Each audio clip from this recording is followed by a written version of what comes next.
Isaac Asimov. Rien que le nom, ça évoque tout un univers. La science-fiction, les robots, les empires galactiques. Mais l'homme était bien, bien plus que ça. Aujourd'hui, on va plonger dans la tête d'un des auteurs les plus prolifiques, les plus visionnaires du XXe siècle. On va essayer de comprendre ce qui animait ce véritable géant de la littérature. Alors, pour commencer, un chiffre. Un seul chiffre. 221. C'est le nombre de livres qu'Asimov avait publiés au moment d'une interview qui nous sert de base aujourd'hui. 221 livres. C'est un nombre quasi inimaginable, un exploit littéraire absolument dingue. Et le plus savoureux, c'est la réaction d'Asimov lui-même face à ce chiffre. Pas de vantardise, non, non. Juste une petite blague pleine d'autodérision qui le rendait tout de suite super sympathique. C'était ça, le personnage. Mais alors, comment c'est possible? Comment une seule personne peut produire une œuvre aussi colossale? C'était quoi son secret? Une obsession, une discipline de fer, ou alors quelque chose de beaucoup, beaucoup plus simple? Eh bien voilà, la réponse, elle est d'une simplicité désarmante. Pour Asimov, écrire, ce n'était pas un travail, c'était sa passion, ça faisait partie de lui. Il se levait, il s'asseyait devant sa machine à écrire et ça coulait de source. L'écriture, c'était pas ce qu'il faisait, c'était ce qu'il était. Bon, avec une bibliographie pareille, on est en droit de se demander s'il avait un sujet fétiche. La science, l'histoire, la fiction peut-être. Sa réponse, comme souvent avec lui, est à la fois totalement surprenante et pleine d'esprit. Ses livres préférés, eh bien, c'était ses propres autobiographies. Il disait en rigolant qu'une fois qu'on avait cité ses 221 livres, il n'y avait plus rien à dire parce qu'il n'avait eu le temps de rien faire d'autre. Derrière la blague, il y a quand même cette conscience de soi, à la fois profonde et très amusée. Mais attention, ce serait une erreur monumentale de réduire Asimov à la science-fiction. Cette productivité de dingue, il ne l'appliquait pas à un seul domaine. Son esprit, c'était une sorte d'encyclopédie vivante, curieuse de tout, absolument tout.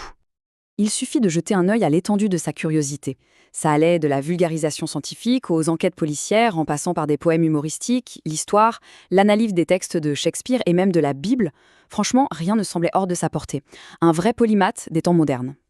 D'ailleurs, sa méthode pour commenter des textes en dit long sur le personnage.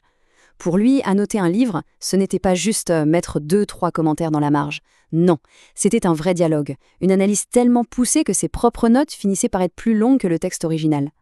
Et l'exemple le plus fou, c'est sans doute son travail sur la Bible. Tenez-vous bien, pour commenter à peine 15 pages du livre de la Genèse, il a écrit un bouquin entier de 200 pages. Voilà, c'était ça la méthode Asimov. Une immersion totale, peu importe le sujet.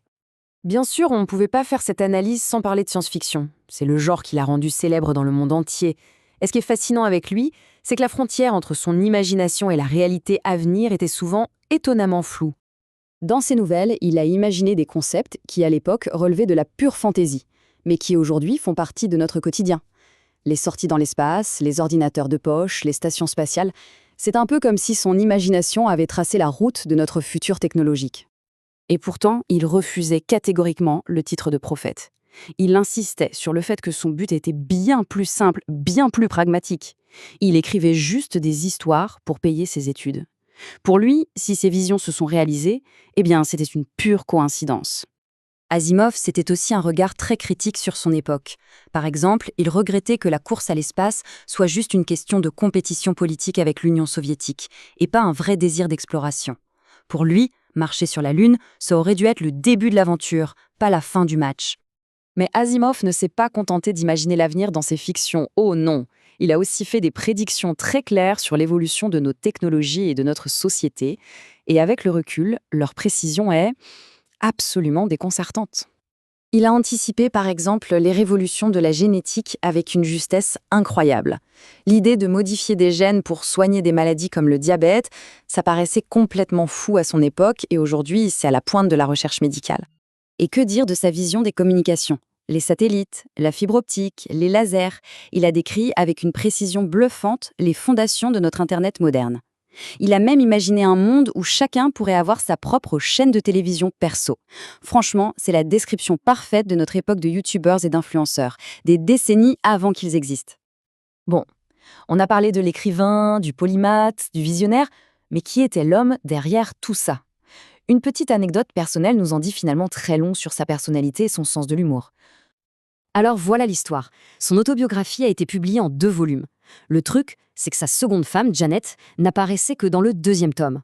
En voyant la couverture du premier livre, avec sa première femme, elle lui a lancé, avec une fausse indignation, « Qui est cette usurpatrice ?» Cette répartie, elle est géniale. Elle montre toute la complicité et l'humour qui animait sa vie. Et c'est une belle touche finale qui nous rappelle que derrière le génie, il y avait un homme, tout simplement.